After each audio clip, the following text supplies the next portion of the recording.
I have a very specific way of working that requires requires a lot of solitude and me just contemplating, and so I just still like to work in that way. And Hercule Poirot, I've found something.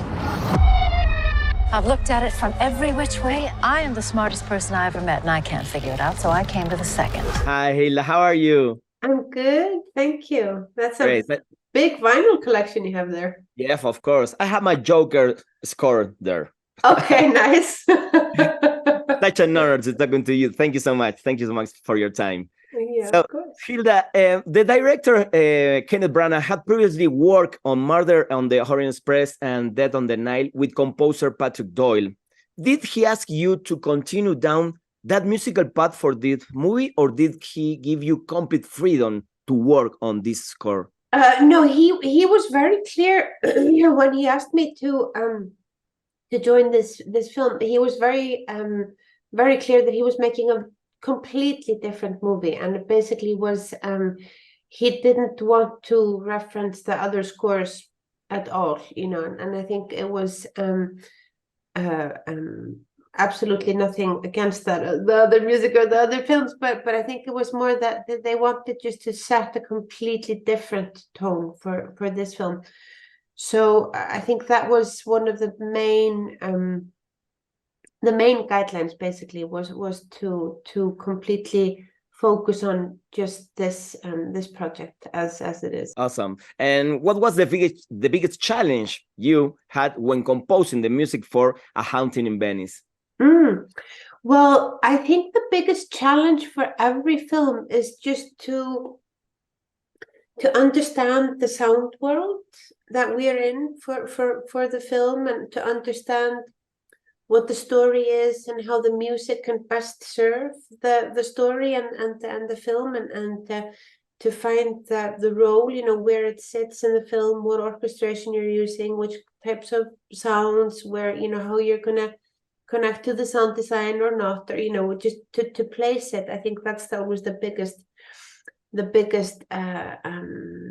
task at hand, but that's also kind of the most exciting task, because that's what sets it apart from, makes every film so different, because each time the role of the music is different, I feel, so sometimes, like in Joker, for example, the music takes on a leading character, and it's very loud, and it's very present, and it's kind of like in your face, and that's helpful to drive the story of that character. But for example, in this film, it's the music was better served to sit more surrounding the film, so it's more versed in setting the kind of subtly setting the emotional journey that Poirot is going through, and I was doing that with through exploring melody and harmony and the use of instruments at this time,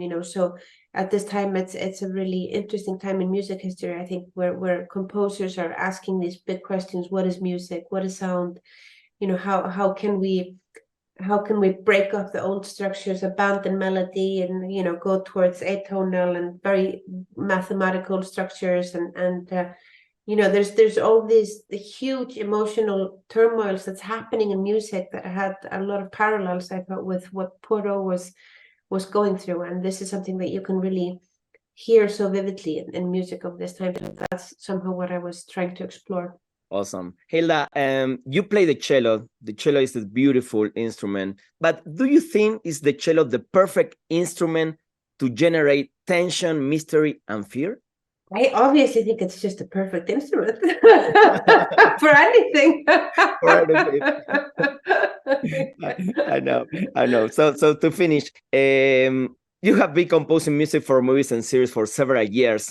Your great recognition came with Joker and Chernobyl. After those productions and having won so many awards, do you still work in the same way, or do you have any kind of bigger pressure as a composer to make music? No, I still work very much in the same way. I think I have a very specific way of working that requires requires a lot of solitude and me just contemplating, and so I just still like to work in that way. And so I don't work with a big team, where I don't have like a giant factory around me. It's mostly just me and my thoughts and some instruments. Awesome. Hilda, I am a biggest fan of your music. Thank you so much for your time again. Thank you. Thank you. Bye-bye. Bye.